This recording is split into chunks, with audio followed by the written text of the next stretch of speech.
25 मई 2026 से नौतपा आरंभ हो रहा है। रोहिणी नक्षत्र में सूर्य भगवान प्रवेश करेंगे। ये नौतपा रहने वाले हैं 2 जून 2026 तक।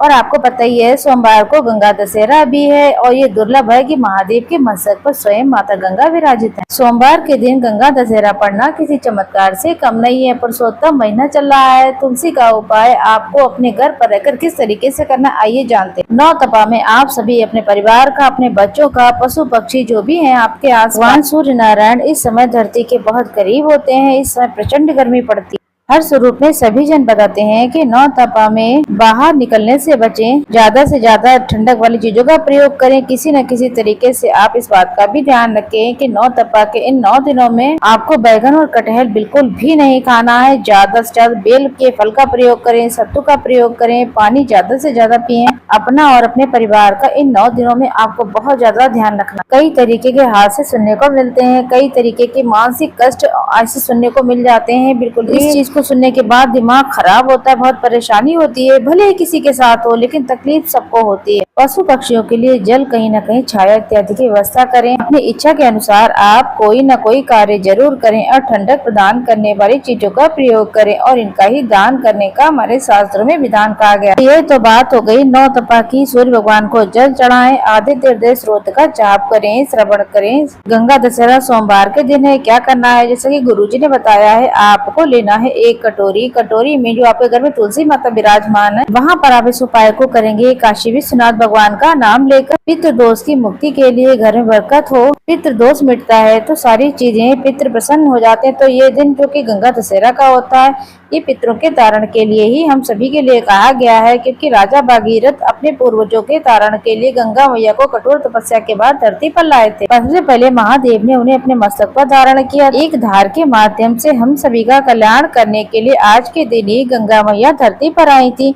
ऐसे में आपको कहीं नहीं जाना है, घर पर ही करना है। आप किसी चीज में आप गंगा जल ले लें, पूर्व या फिर उत्तर दिशा की तरफ मुख करके बैठे, अपने घर की तुलसी माता के पास ही ये उपाय करें। आप सभी को तुलसी माता की विधि विधान से पूजा करनी है। साधारण सरल तरीके से ये उपाय किसी भी समय कर सकते हैं, कोई दिक्कत की बात नहीं है। शाम को 5 बजे के बाद थोड़ा सा रुक जाइएगा। शाम को 5 बजे के बाद किसी समय भी जल को चढ़ाना या जल से सींचना अच्छा नहीं होता है, तो शाम 5 बजे तक ही इस प्रयोग को कर सकते हैं। आप सभी को काशी विश्वनाथ भगवान का नाम लेना है, गंगा जल ले लेना। तुलसी की विधि विधान से पूजा करने के बाद आपको तुलसी माता के जड़ में कटोरी को रख देना है। कटोरी में रखने के बाद सामान्य कटोरी अपने दाहिने हाथ में अपना नाम गोत्र बोले। कोई भी घर का सदस्य, महिला पुरुष सब कर सकते हैं। अपना नाम गोत्र बोले, मेरे पूर्वजों का तारण हो, पितृ दोष मिटे और पितृ अधोगति में है तो उन्हें मुक्ति मिले, ऐसी प्रार्थना करते हुए अपने दाहिने हाथ में थोड़ा सा जल ले लीजिए और उस कटोरी में 5-7 बार छोड़ दीजिए। नाम लेना है काशी विश्वनाथ की जय, पितरों का तारण हो, ऐसी प्रार्थना करते हुए 5-7 बार उस कटोरी में थोड़ा थोड़ा जल छोड़ देना। पूरा दिन जल वहीं पर रखा हुआ छोड़ दीजिएगा, करीब 4-5 घंटे। इसके बाद इस जल को आप तुलसी में ही समर्पित कर दें और इस जल को आप घर में नहीं छिड़काव करेंगे, इस चीज को आप ध्यान रखेंगे। अब दूसरा उपाय, जैसे कि आप सुबह ब्रह्म मुहूर्त में उठेंगे।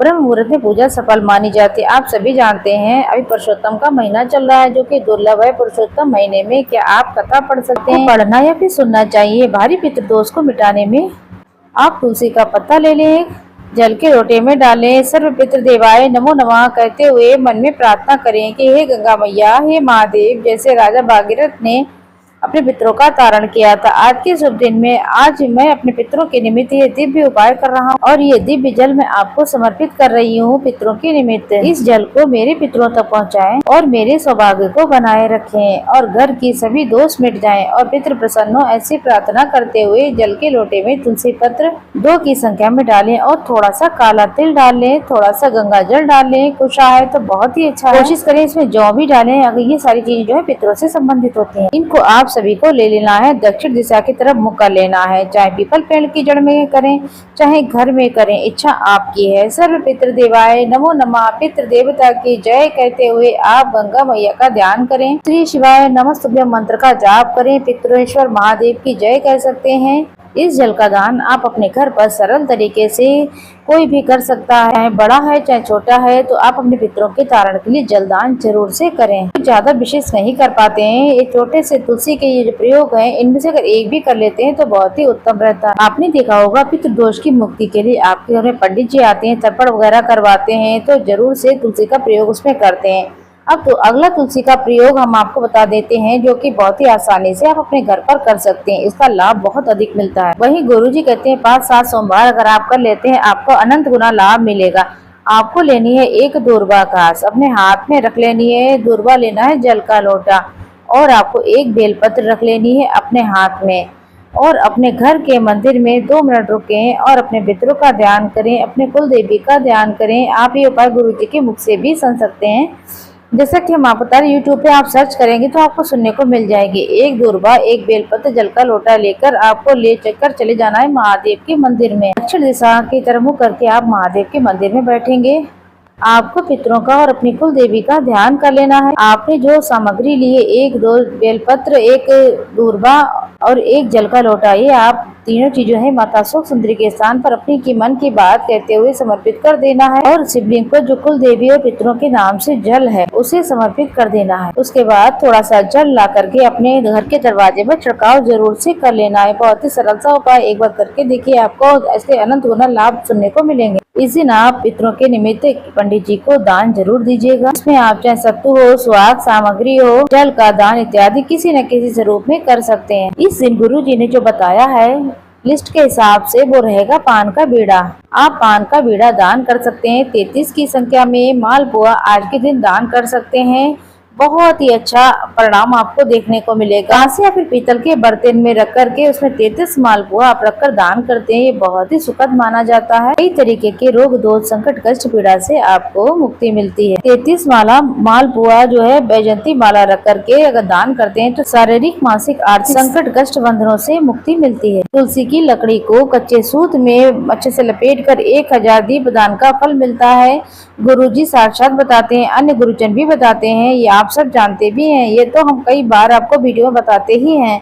स्कंद पुराण, विष्णु पुराण में इसका वर्णन मिलता है। तुलसी की लकड़ी को ओम नमो भगवते वासुदेवाय नमो नमः कहते हुए आप जो है एक दीपदान जरूर करें। आपको समझ आ गया होगा। आप अपने घर में श्री नारायण के समक्ष तुलसी की लकड़ी का दीपक कच्चे सूत में लपेटकर हर स्वरूप में आप किसी भी तरीके से घी में या फिर तिल का तेल ले सकते हैं। तो इस तरीके से आपको ये दान करना है। साथ के साथ तुलसी की लकड़ी को किसी पत्थर पर घिसकर हरी चंदन बनाना है। हरी चंदन थोड़ा सा बन जाए तो उसे श्री नारायण के विग्रह स्वरूप को लगाना है और अपने मस्तक पर भी इसे धारण करना है। ये सरल से काम हर व्यक्ति करता है। इसमें कोई भी रुपया पैसे का नुकसान नहीं होता है, किसी को भी नुकसान देने के लिए भी नहीं होता। अगर आप ज्यादा कुछ नहीं कर पा रहे हैं तो 10 तरीके के पाप की मुक्ति के लिए आप अपने घर पर शिवलिंग पर थोड़ा सा गंगा जल डाल लें और शिवलिंग पर जल जरूर चढ़ाएं। शारीरिक, मानसिक, आर्थिक संकट, व्याधि से मुक्ति मिलती है। गंगा स्रोत का पाठ कर सकते हैं। व्रत करते हैं तो उत्तम है, नहीं कर पाते हैं तो कोई बात नहीं।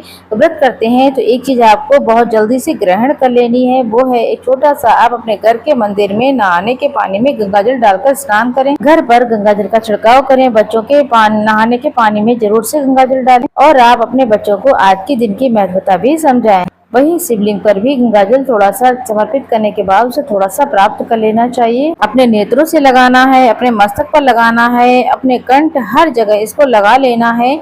इसका छिड़काव घर पर जरूर करें। इसे सभी तरीके के रोग, दोष, संकट, पीड़ा से मुक्ति मिल जाती है। आप सभी जानते हैं गंगाजल कई वर्षों तक, जन्म जन्मांतर तक घर में कभी खराब नहीं होता है। सूतक पातक की स्थिति हो तब भी गंगाजल कभी भी अशुद्ध नहीं होता। गंगाजल की जितनी महत्वता कही जाए उतना कम है। इस दिन अपने घर पर तर्पण आदि पंडित जी को बुलाकर भी करवा सकते हैं, भोजन करवा सकते हैं। आप 5 दीपदान कम से कम करें।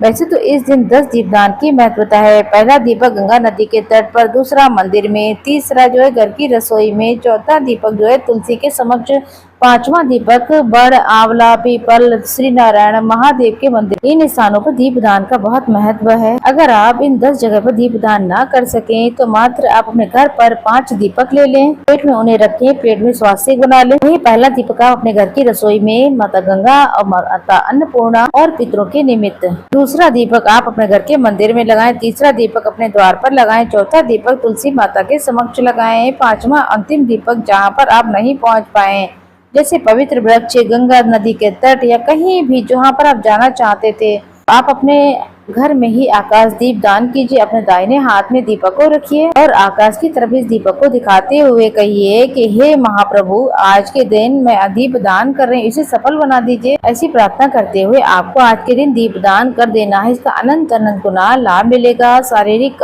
मानसिक, आर्थिक संकट, कष्ट, बंधनों से मुक्ति मिलेगी।